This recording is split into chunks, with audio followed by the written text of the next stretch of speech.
This is Democracy Now! I'm Amy Goodman with Juan Gonzalez. We end today's show looking at how the Chinese startup DeepSeek, which uses a free open-source artificial intelligence model, has upended Silicon Valley.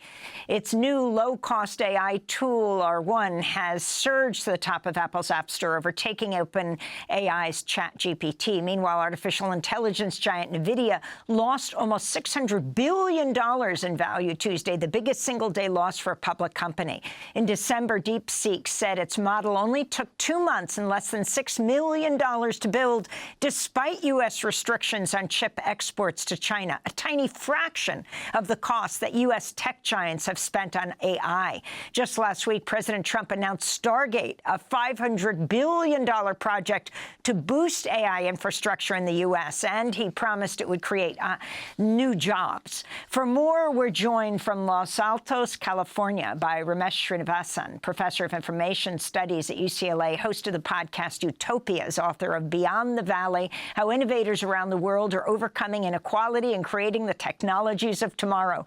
In this last few minutes we have, Professor Srinivasan, can you talk about the significance of DeepSeek? Yes, I mean, it's very, very profound. I mean, basically for $6 million, they were able to develop a large language model, which is basically the brains for future AI systems of all kinds, for $6 million, compared to hundreds of billions of dollars that were allocated for initiatives like the Stargate project. Now, this is not apples to apples. The $6 million is not totally equivalent to the $500 billion and the investments tied to that. But the key issue is this: DeepSeek was able to train and refine its models using open source kinds of content, getting input from communities of developers all around the world. And this is very insightful. It's an example of something that we've always known in tech, that innovation is not just creating the latest iPhone 15 versus 16, or just pouring tons of money into energy and other expenses in this sort of, resource unconscious way, but it's actually being resourceful. And the open source community is why DeepSeek was able to basically perform very close to the level, if not stronger, than ChatGPT's latest, or at least previous to latest versions, for a fraction of the cost. And this is a key breakthrough, and this is why we're seeing so much volatility in Silicon Valley as we speak.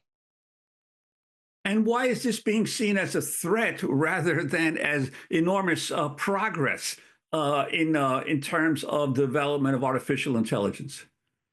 Right. It's very much a threat because many Silicon Valley models are based on proprietary sorts of platforms or proprietary data. They are gathering data from all of us to inform their AI systems, which are going to be used primarily for their benefits. Never mind that there are various fairly unclear and possibly empty promises about jobs that these AI infrastructures like Stargate will create. So this is just a remarkable example of one thing that's always been powerful about the internet and the web, which is people can support one another and build on one another's work. And that's what DeepSeek has actually shown us. And they validated that in various reports, and a number of researchers I've looked at have validated their findings. But the Silicon Valley model, which has in its past, and even to this day sometimes uses open source input, has primarily been gated communities, walled gardens, algorithmic, extremist content, as we've talked about many times before.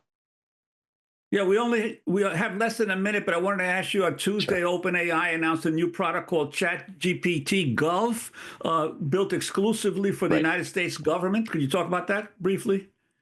Yeah, absolutely. Well, look, there's more and more of just a very direct and explicit marriage that we're seeing between the Trump administration and tech oligarchs. I mean, we saw it at the inauguration. We're seeing it in this initial week and weeks of campaign promises. So it's really no surprise that big tech is kind of colliding with the state, because it's all about the concentration of power. But I want to remind everybody that even back in the Obama era, Google was the biggest lobbyist during the Obama administration. So we need to be vigilant and ensure that AI systems and technologies of all kinds support laborers, citizens, and people around the planet. And that's what's woefully missing in most discussions of DeepSeek, OpenAI, and big tech in general. And finally, in 10 seconds, how does this relate to TikTok, if it does in any way, with the decision coming down on whether it'll be banned? Very important question.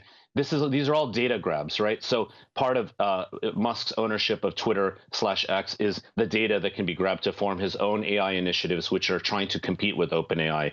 It's going to be a very similar issue when it comes to TikTok. The acquisition of TikTok is an acquisition of a largesse of data, at least American data. America has the largest number of TikTok users in the world. So that data can all be mined to reconstruct these types of chatbots, which again are the brains of different types of consumer-facing AI systems. Professor Ramesh Srinivasan of UCLA. I'm Amy Goodman with Juan Gonzalez. Thanks for joining us.